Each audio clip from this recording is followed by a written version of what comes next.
Thank you. So, pleasure to be here. Thanks, Dr. Matt. So the title of my talk today is called Authenticity in Performance. And actually, my Instagram name is authenticity_in_performance. And you can look at it two different ways. You can look at it as authenticity and performance or authenticity in performance. And what this talk today is really geared more towards is authenticity in performance. And so the question is, why is authenticity so important in performance? And I think really what is essential to that question is defining the word authenticity. So when we think of authenticity, I imagine most of you would agree with me that we think of, let's go to an authentic Mexican restaurant, an authentic Japanese restaurant. We're really talking about something that's real, something that's true. And I think when it comes to psychology, I have two mentors in my life. One on the psychological side, Dr. Alan Berger, and one on the sports performance side, Dr. Ken Ravizza. And Dr. Berger says, and I love this definition of authenticity, he says authenticity is an emanation of essence or a movement towards essence. So what he's saying is I'm either being my essence as a human being or I'm taking steps, be it via responsibility, accountability, honesty, to move more towards my essence as a human being. Okay, so what's our essence? So what is my essence as a human being? What is your essence as a human being? And I make the argument that our essence is resilience. So resilience is defined in the dictionary is the capacity to withstand or to recover quickly. So if you look at our species as human beings and what we've been through in famines and droughts and depressions and all these different things, we have as a species have thrived because of our resilience. So what does that have to do with performance? Well, anyone that teaches mental skills to athletes is going to talk about process, noun, versus outcome. Process versus outcome. In life, we have this challenge of how do I balance the process, the step-by-step process towards the outcome that I want to have. Because we do need to plan or we plan to fail. And so what my mentor Ken Ravizza says is process must be greater than outcome. Process must be greater than outcome. But here's the thing. Resilience is a process-oriented characteristic. Let me say that again. Resilience is not an outcome. Resilience is an experience. The capacity to withstand or to recover quickly is a process-oriented experience. I'm going to experience my resilience as I'm moving towards my objective, as I'm moving towards what I'm trying to accomplish. Here's the big issue, and this is the huge, big issue. This is the issue in athletics. This is the issue all over our society, and it's called outcome dependency. Because back 200, 300, 1,000 years ago, lives were processed. I mean, if you weren't an elite, if you weren't a noble, if you weren't a king, your life was processed. You were working in a farm, you were working in a factory, you were working in an industrial facility. It was all processed. Now we're sitting, we're thinking, we're imagining. Imagination is outcome. Outcome is not here, so I have to imagine it. Imagination in balance, wonderful thing. Imagination out of balance is toxic. And I don't think that gets enough press. Okay? So, how does this all continue to move towards performance?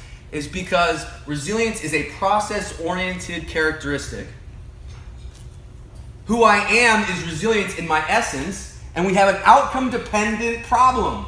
Not only that, if you look at teenagers today, their sense of self, who they are, is fused with outcome. So now, who I am is Stanford. Who I am is that perfect body. Who I am is that outcome that I'm trying to get to. So now I'm not only outcome-dependent, who I am as a person is fused, like wires fusing with outcome. So we have a complete alienation of essence. That is at the core of the problems today is that if my essence is process-oriented and I'm outcome-dependent, I am completely alienated from my authenticity as a human being. So therefore, I am detached from the quality of resilience that's going to help me get along in my life. And not only that, confidence, the idea of confidence gets thrown into this outcome dependency bullshit, and now all of a sudden, me being confident goes into me guaranteeing that I can achieve this outcome and achieve that outcome. And if it gets feeling based and I gotta feel like I can get it done, and what's missing is resilience. What's missing is this quality that all of us have in our essence of resilience. So what am I doing with athletes? With athletes and with people in my practice, I am helping restore them back to their essence. I'm not helping them attain anything new. I'm not helping them create something that isn't already there. I'm helping them sift through the madness of this outcome dependency and this whole idea that I'm okay today if I have 350 likes on my Instagram, and I'm okay today if I have achieved and accomplished and attained. No, I'm helping them get back to their essence, which is I can withstand or to recover quickly. I start helping them see adversity and challenges as awesome opportunities to experience their essence, my essence as an individual. So I help people, kids, anyone be restored back to what I believe their true essence is as a person. So what I'll do with athletes is I'll put them through this visualization meditation exercise. And what I'll do is, and I'll personalize this for me, and I'll just talk about myself, but this is what I will do with athletes. And I'll say, I am a garden. I'm a garden, and my soil, if my soil is resilience, is the capacity to withstand or to recover quickly. When that is my experience, the what if weeds can't grow. The what if weeds can't grow. Because guess what? When I'm performing, I want to be present. I want to win the next pitch, the next point, the next possession. I want to be here. Well, guess what keeps me away from here? It gets me back in my head, back in my imagination. What if you screw up? What if you fail? What if coach doesn't like it? What? Well, if I embody resilience, if I embody it, the what if weeds can't grow. What if you screw up? I'll learn. I can withstand, I can recover quickly. What if you fail? No big deal, I'll withstand, I'll recover quickly. What if your coach doesn't like you? I'll withstand, I'll recover quickly. I got it. I'm here, I can perform, I can compete because I embody resistance. Because what are the first two words of every worry we've ever had?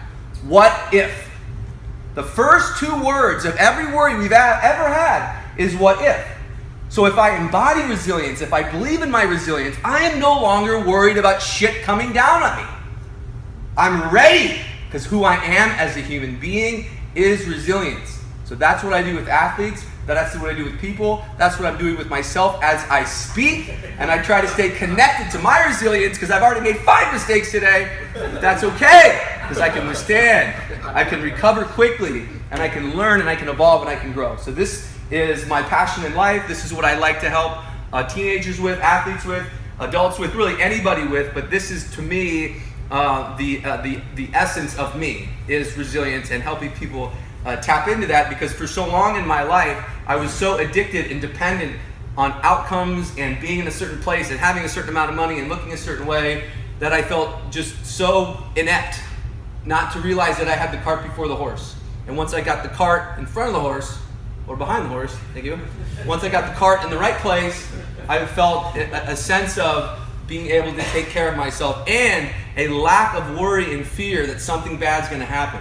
I embrace the adversity. I embrace the shit coming down at me so I can deal with it, and I can live and I can learn and I can get better. So that's how I work with people. So if you know anybody that has that, needs that experience, call on me and I'm there. Thank you.